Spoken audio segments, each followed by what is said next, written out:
Flashy girl from Flushing, the nanny named Fran. Oh, Mr. Sheffield. Miss Fine. Hey, everybody. Welcome to another episode of Oh, Mr. Sheffield, a podcast about the nanny. That's a TV show. And we're here talking about it. And by we, I mean me, Shawn DiPasquale, with... Oh, Toria Sheffield. I thought for some reason you were going to say it. I change it up just because it's funny when there's like a long pause.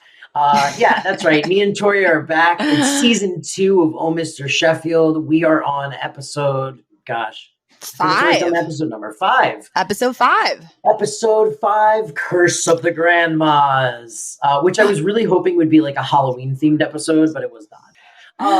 This episode is called Curse of the Grandmas. It was directed by Eric Cohen. It was written by Eric Cohen, and it was directed by our old pal Lee Shalat, in which Gracie is in a Girl Scout troop called the Red Robins. Mm-hmm. And we find out that so Fran is like Gracie's Girl Scout troop leader in like a very Troop Beverly Hills type of way. So she is taking Gracie's troop to her Grandma Yetta's retirement home to like spend time with elderly people. And then also very early on in this episode, we established that it's been exactly 1 year since... Don't do it. It was that was just too tempting. It's been 1 year since she wasn't any.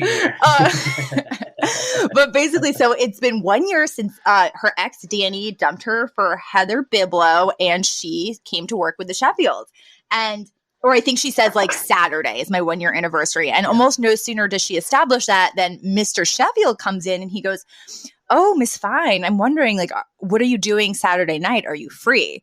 And she instantly assumes that this has to be anniversary related. And she's like, "Oh, yeah, I don't have anything going on." He's like, great. He's like, "I don't want to, reveal why I asked just yet, but like, glad you have it free." And so she instantly has it in her head, like, okay, there's going to be probably a dinner and gifts. And, I'm so touched he remembered. So we established that I think within the first scene. Yeah. And even she starts doing that talking out of her mouth thing where she's like, "I hope he doesn't think he needs to get me a gift.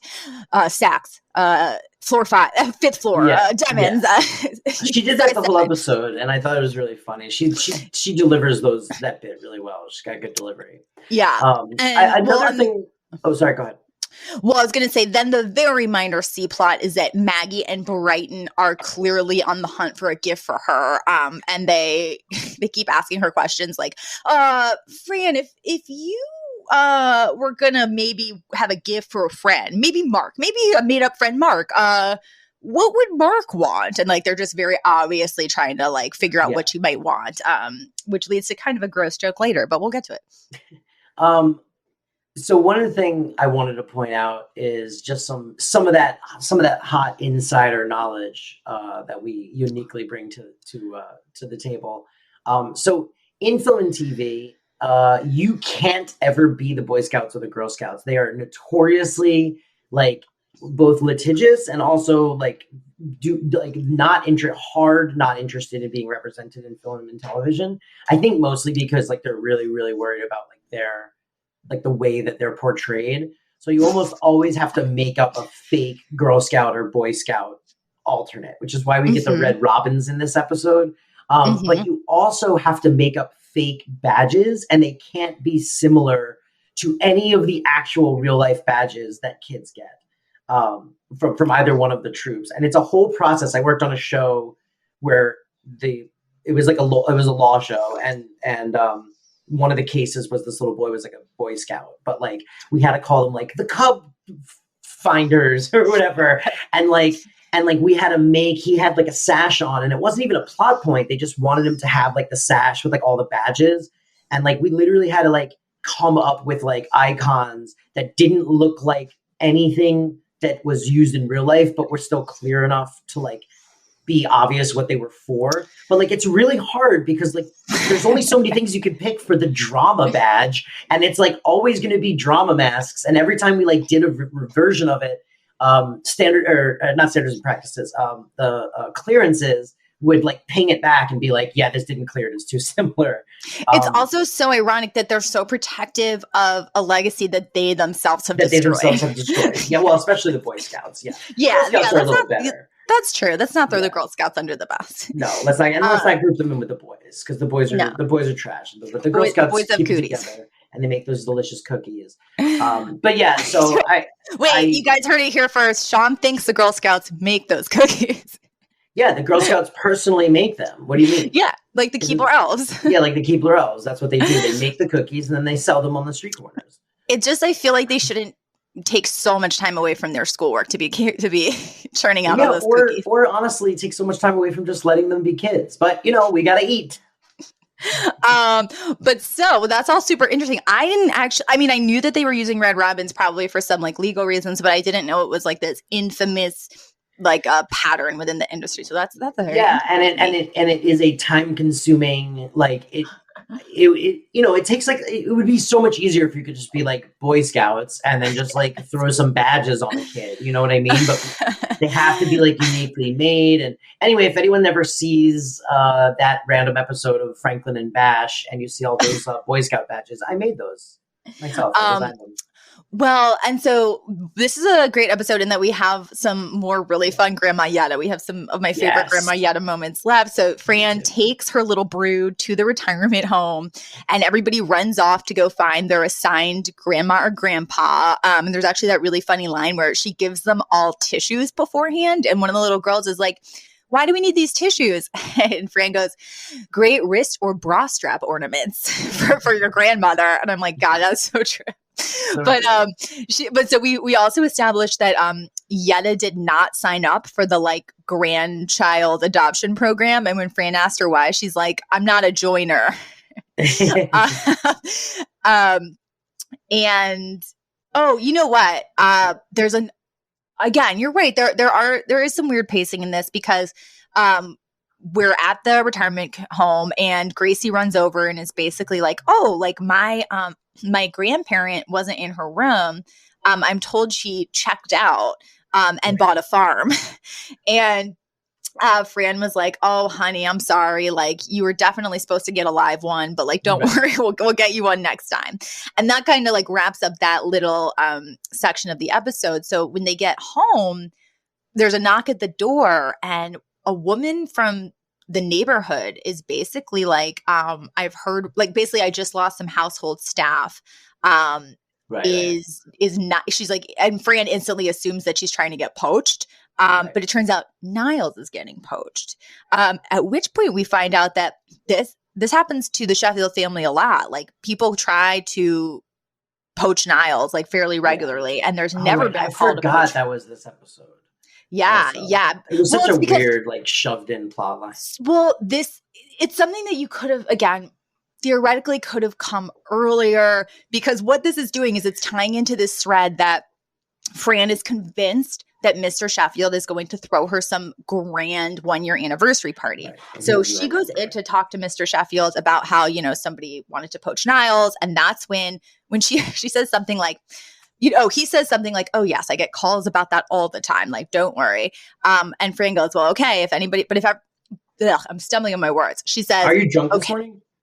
The difference is I'm not drunk this morning. Oh, okay. But she goes, oh, well, if anybody calls and wants to poach me, tell them like, I'll never leave. Like, I'm happy here. And he and Niles both just start like guffawing with laughter. Yeah, like, it's pretty rude.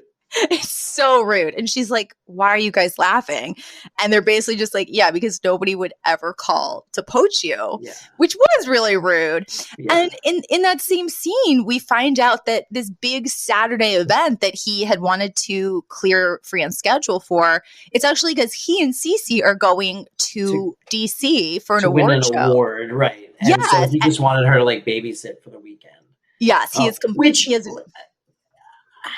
I was real on the fence about whether or not I was on Fran's side for this whole thing, because I while I believe that it is like nice to like know your staff's birthdays, I don't know that you have to remember the anniversary of when you hired them. like, you know what I mean? Like, that seems like a bridge too friggin' far. I mean, Well, you can give them raises and be like, hey, you know, you've been with us for like a year or so. Like, you know, like a general sense of like how long you've had the employees so that you can like properly, you know, or adequately compensate them is one thing. But like, don't you think like, I don't know. Well, I agree. And well, there's two things. One, I think that maybe if he had just walked in that morning and like given her a card and a bonus or something, she wouldn't have expected anything grand. I think it's because he hinted at there being something special that he needed he needed her to be available for Saturday evening, but was refusing to say why.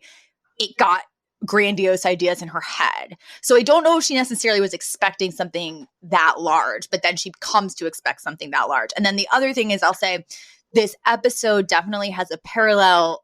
It's sort of a metaphor between a couples fight, because what ends up happening is, you know, her feelings are hurt and she's being very passive aggressive to him. Like the next morning, she's taking Gracie back to the retirement home and she's like muttering things under her breath. And he's like, Miss Fine, did I do something to upset you? And she's like, no, what could you have possibly done? Yes, like you jerk, like under her breath. And then she's like, I'm fine. And she walks out and slams the door. And then she goes and is talking to Yetta and she's basically like, ugh, you know, how could he not even know why I'm upset? Which is like the classic, you know, it's a cliche, but also grain of truth couples fight where someone is upset and then they want the other person to divine why they're upset and that they're upset without giving them any real like actual communication to be like, hey, I'm upset. We should talk about it.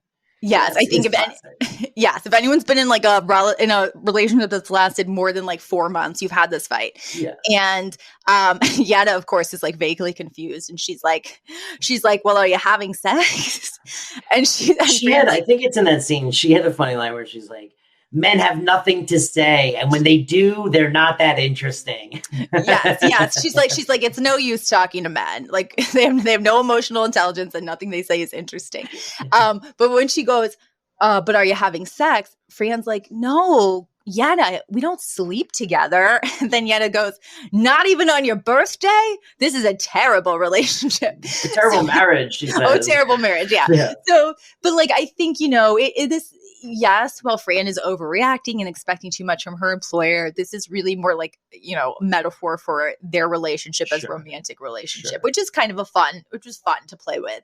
And then actually we cut back to Mr. Sheffield at home. He literally has his calendar out. And Niles is like, what are you doing, sir? And he's like, oh, I'm counting 28 days past the last time Miss Fine was irrationally angry at me. I hated that joke. And then he goes, oh, no, that's not till next week. So it was clearly a PMS joke. Yeah, and Mr. Sheffield is tracking his nanny's cycle. Yes. It was a little creepy, right? And like also a little like, it was just like, it was so cheeseball because it's like, I feel like collectively as a society, we've moved past like girls get angry when they're on their period. And then like to go, so even if they had just made that joke, I would have like eye rolled. But then when it was like, ew, he's like tracking her fucking like PMS, like that's why. Gross. You know what though? I it's so weird. I think it's like I have gone so far in the other direction of like woo-hoo, whamby-pamby, like health-related stuff in my life that 5 years ago I would have been outraged by that joke. And now, for example, like there is an all-women company that I know of where everybody tracks everybody else's cycles because basically the feeling is like women have had to pretend that like their bodies are the same as men's for centuries and especially decades in the workforce when they've been working full time. And the reality is like certain times of the month, like your body like does need more sleep. Certain times of the month, you do have more energy. Certain times of the month, you might like want to take a day off because you're feeling really shitty. And like, that should be okay if we had a workforce that like understood people's bodies. And I feel like even though this is in no way that, and like, I like to be clear, that is not the place where this joke is coming from. I was like, wow, like progressive. But that's because I've gone so far into this LA bubble. So you projected so much into this joke that you were like, oh, that's progressive. Because it really wasn't, right? I mean, like, it was really it was so reductive and like stereotypical and like I mean, I don't know. Yes, no, at the time it was very stereotypical, but I will say this. I do believe that now if everybody operated from a place of trying to understand that bodies are different and that women have been sort of slaves to the male physiology in the workforce for years and years now, I think, hey, if Mr. Sheffield's being understanding about that, like hats off to him. Right. You know, but is he being understanding or is he just like, I'm looking for the days I gotta avoid this real bitch? That's what he's really saying. He's not like, oh, I track her period so that I know like oh, you know, for 1 week out of the month I'm like a little easier on her and like give her a little extra time off. He's literally like, we gotta friggin' book a vacation this week because she's a raging monster. I know, and like also they are again playing with this concept of like they are so far beyond employer-employee. They're very much like a familial unit at this point, but no one's really acknowledging. I don't track Elizabeth's period. You know? I do. How many days I got left? No, I have a whole app thing. It's changed my life. I love it. But anyway, we have that joke. We got off the rails. That's fine. We just want to. It's an important part of the episode, and it was like a talking point thing that I highlighted it even in my notes to be like, oh, we should talk about this. Mm-hmm. But so let's see where so basically he's like, you know, going through his calendar to try to figure out what's going on with Fran, and Niles just, you know, first he tries to hint at it, and Mr. Sheffield is like so obtuse, like classic Mr. Sheffield. And Niles is just like, sir, it's her 1 year anniversary. And at first Mr. Sheffield laughs and he's like, oh, come on, Niles. He's like, you don't really think she'd get upset about that. I mean, you've been working for me for years and I have no idea when your anniversary is. And then Niles goes, you also forget my birthday, but I guess that's all right as well. Yeah. Like walks off. So Mr. Sheffield finally realizes that he has really upset Fran and he starts to panic, much like a husband in a classic sort of, you know, old-timey sitcom. But right before that, there's also Cece has a similar reaction where she's like, oh my God, that's ridiculous. And then she says, she goes, I've been your partner for 10 years and we've never celebrated a thing. And Niles goes, get it? which becomes kind of a self-own when he then has the similar conversation with Mr. Sheffield where he's like, you don't remember anything about my birthday or my anniversary. You know, I mean, what it really does is it sort of sets up Mr. Sheffield as like a spoiled brat. Yes, he's completely unaware. Self-involved. Yes. And he has been sort of like, you know, taking care of his whole life like a child. But so, yes, Mr. Sheffield has his aha moment. And we then cut to that evening. They're watching Mr. Sheffield and Cece at the award show on TV as a family. And Fran is still clearly like very, very not happy with him. But they win the award. They walk up on stage together and Mr. Sheffield leans into the microphone and he's like, you know, I'd like to thank my 3 wonderful children. And by the way, and Cece is right next to him holding the statue beaming, right? She's so happy. And then he goes, I'd also like to thank the woman who has made this all possible, Fran Fine. Happy anniversary. Yeah. At which point Cece faints. She just falls over like a tree. And then it's also revealed that she wasn't wearing underwear. So I guess she was also humiliated. Yeah. The episode was called Curse of the Grandmas, but if I had titled this episode, I would have called it the one where everyone sees Cece's VV. Well, but basically, you know, I actually felt bad for Cece here. Yeah, not just humiliating. Like, you know, not just because of the underwear thing, but because it truly was very just, again, obtuse of Mr. Sheffield. He didn't even think to thank his business partner who was standing right next to him. But also, wear underwear, Cece. Well, a lot of times, though, to her credit, with certain gowns and things like that, women are instructed not to, so that they have a seamless line, panty line. But we gotta give you guys something that you can wear that is not like a panty line, but like covers up the your They exes. have they do have those. They have a variety of brands of things that smooth out your like silhouette. patches, right? I wait. You think the brand is called Patches? I don't. No. I'm saying, are they like little patches? Like they like stick to you because you can't. No. This way you It's don't like, have like lines. it's more like almost like a very tight, almost like bodysuit that gives you complete seamless and Like tucks you in. Spanx? Yeah, like Spanx. Okay. But I get, this is pre-Spanx. This was 1994.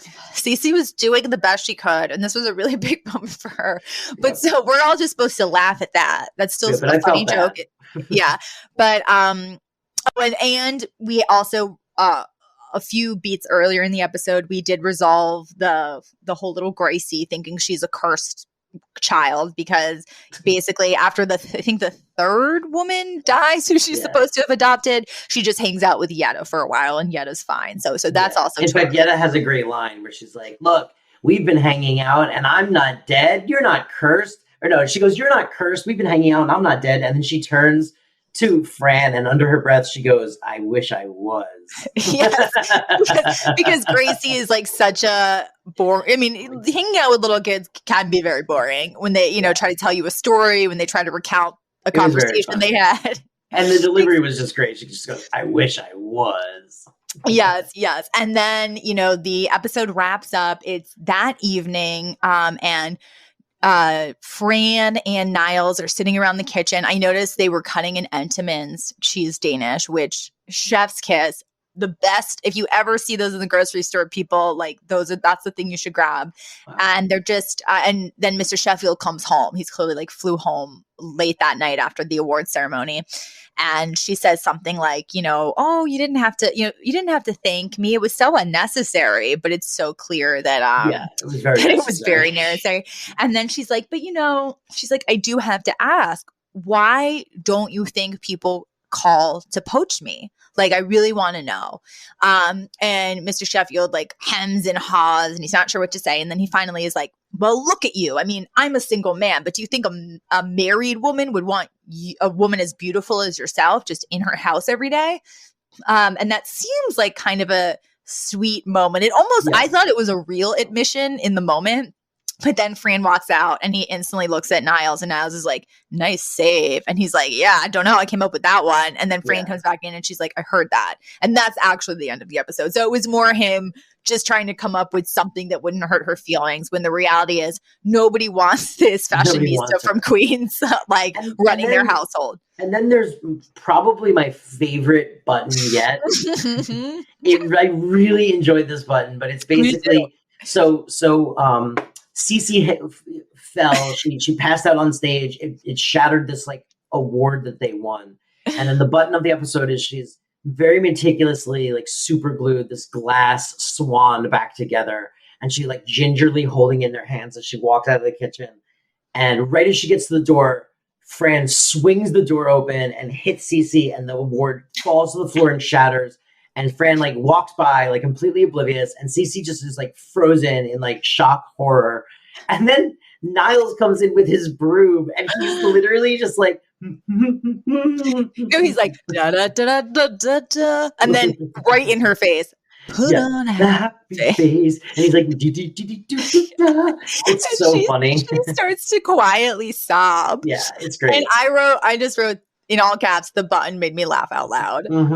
His timing was impeccable. His utter delight in her misery. Yeah. He was really just waiting for this to happen and lying in wait. It's so funny how we always have like the same reaction. Like you and I have very similar sense of humor, because we have the same thing, the same goofy shit makes us both like actually laugh out loud. Yes, very true, which makes sense because you hired me to work on a comedy set. Yeah. It would be weird if you were like, we have just completely different. But I will say I'm excited for the next episode, because apparently we had very different opinions, but we'll get there. But now it's time for segments. Okay. And now segments. So segments. Yeah, no, I think we should move on to segments. We can move on to our segments. And now segments. Segments with Shawn and Toria. one of my favorite lines is when Fran is talking to Niles about getting older, and Fran goes, "We don't go young in our family. We find like to linger and be a burden to others for as long as possible." It just really made me laugh. There was also a funny line where they're in the very beginning, Fran walks in. She's wearing this very, very good looking like Red Robin or Girl Scout like mom uniform. She looks hot. She looks great. And Niles goes, "What holiday is?" He goes, "What colorful holiday marking a plague are we celebrating now?" Referencing all Jewish holidays as just colorful holidays that mark a different plague, which is not far off. No, every holiday, we've talked about this before, when you actually like, well, what's the meaning behind that holiday? It's like some horrific, everyone's been killed, everyone's been driven away, everyone's being attacked. So it was everyone's a slave. It's like always like to remember some horrific event from Judaism past. Another great line was, and I'm paraphrasing this one, but they're like leaving. I forget what they're even doing, but Fran is like, the TV's on in the background, and Fran's like, "Oh, look, the Mendoza boys are back for a second season," which doesn't really, like, the joke doesn't play unless you remember 90s culture very well, but like, she's talking about the Mendoza brothers who murdered their parents. Oh, and that's the second reference she's made to them. And that was like a cultural phenomenon. Like, it was one of those like cases of the decade, true crime. One of mine was, basically, in passing, Cece reveals that a blind date stole her stereo. Yes. It was so sad. And then my other really like laugh out loud moment of this episode is when Fran and Gracie are visiting Yetta at the home. And Gracie reveals that this woman, Mrs. Kramer, has died. They have a few more beats of dialogue. And then suddenly Yetta goes, "Wait a second, Fran. Kramer's room was on a corner." And then Fran goes, "That's cross ventilation, Yetta." And Yetta starts shaking Gracie and goes, "Has anyone moved in yet?" just like the hawkishness by which, these people live in these communities. It reminded me of an interview I read recently with Madeline Zima, where she basically said she didn't have a good time on the show and that she often felt like she was a prop. And that it like was kind of a point of contention for her. And this scene really she shakes Gracie really hard. And I was like, whoa, she shook that kid really hard. And that would like instantly made me think of like, I wonder if they really did sort of like treat her as like a prop, like genuinely like a prop. They'd like pick her up, they'd throw her around, they, like. Yeah, I've read the same interview, and I've been kind of like deciding when would be an interesting time to bring it up. Like maybe if there's an episode where she's older, but I think it's tough when not to apologize for not treating children well on these sets, but when you're like a showrunner and you're a creator and you're directing and you're doing all these things, you kind of just want everyone to do what they're supposed to do.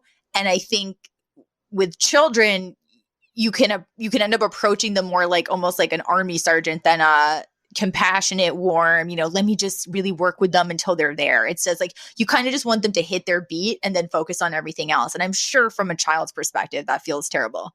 So she said, this was in 2013, by the way. And we should also note that they recently did like a Zoom reunion and Madeline Zima was part of it. So maybe she's like changed her feelings over the years, but in complicated feelings. Yeah. In 2013, she was asked about the show and she said, quote, "It wasn't a fun experience.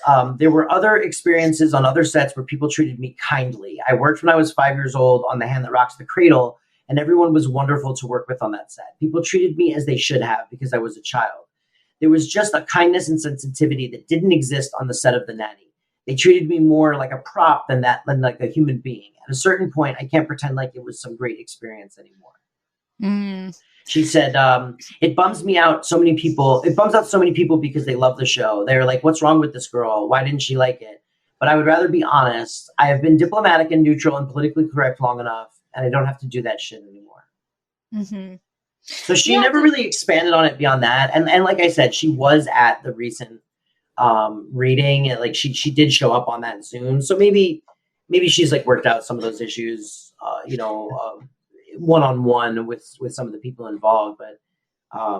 But what do you think that because she doesn't just say I felt like props, she sort of says that like people weren't nice to her. What do you think that's about? I think when you have actors and directors and ADs and direct DPs, everyone's really focused in their own lane. And these are like high intensity environments. You only, you don't have a lot of wiggle room to not be focused. And usually these things are running, they're like machines.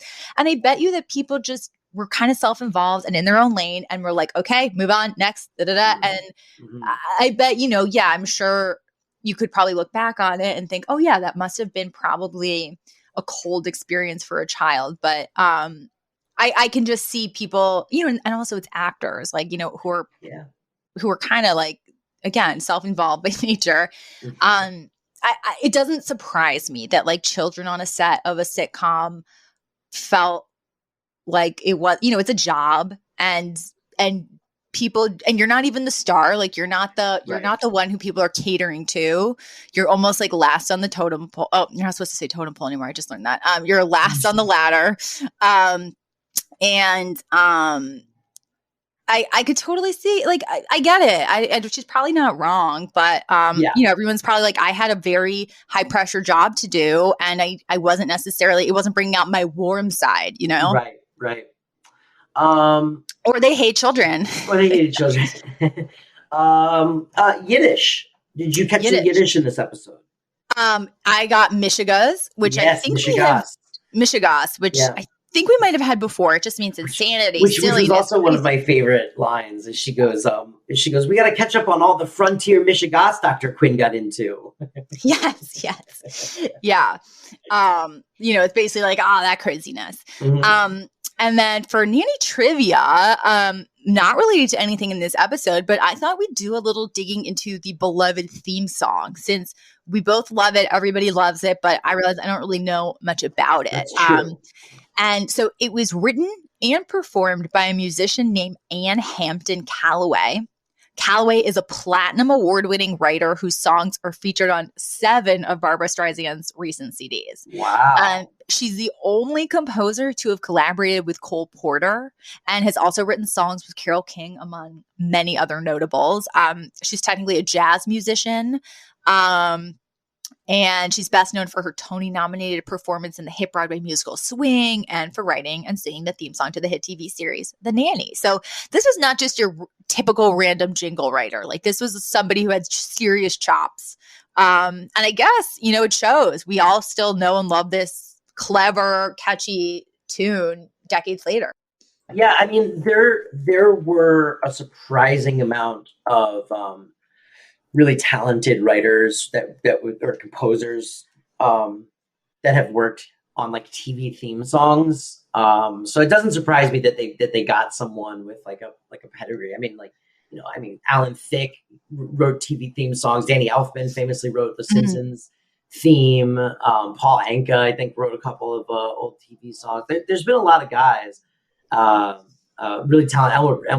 Elmer Bernstein. So yeah, it used to be a very important part of a TV show was to have like a catchy song.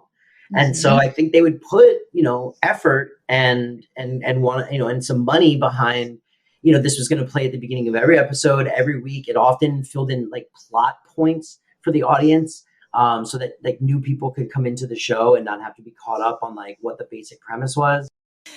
So Fran or the Cece, I don't really think they were pitted against each other, but I'll just say I related to Fran in how she dealt with this conflict. I always wear underwear, so I'm definitely not the CC. I also always wear underwear. Yeah, we've talked about this on the pod, which means it's definitely come up before.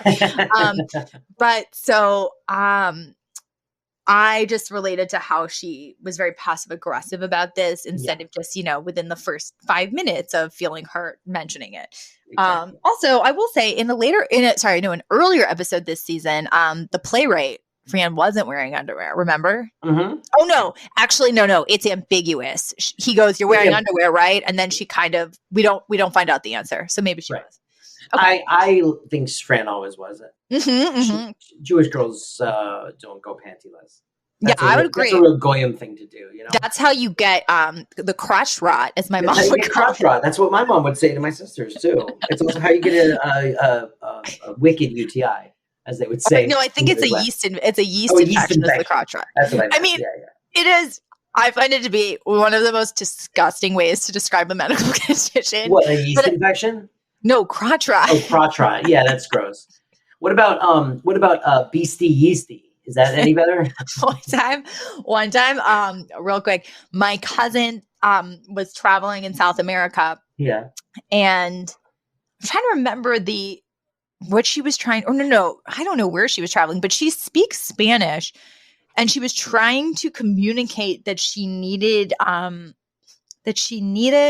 medication for a yeast infection to this pharmacist. And the best she could come up with in the translation was vagina mushrooms. Which,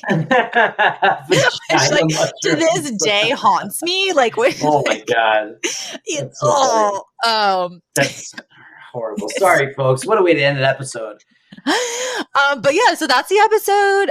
Thanks for listening, guys. I hope this was fun. I hope you guys Thanks for listening. Thank you. I know this is like months from now, but thank you to everyone that subscribes and reaches out. And we've got some really, really wonderful monthly subscribers now. And we've even started to get people leaving us messages on the voicemail thing. If they want to find the podcast, Toria, what are all of our social media handles? They are all at Mr. Chef Pod. Oh, Mr. Chef Pod. And that's 2 F's, just like in Sheffield. Yeah, they're at Mr. Chef Pod. 2 F's, like in Sheffield. And you can find me at Shawn Writes on Twitter. Please subscribe, hit that bell. Leave a comment, share it with friends. We put up clips every week to promote the show. Share those clips, whatever you can do to get more people to listen. We really appreciate it. And we'll talk to you in 1 week about another episode of The Nanny.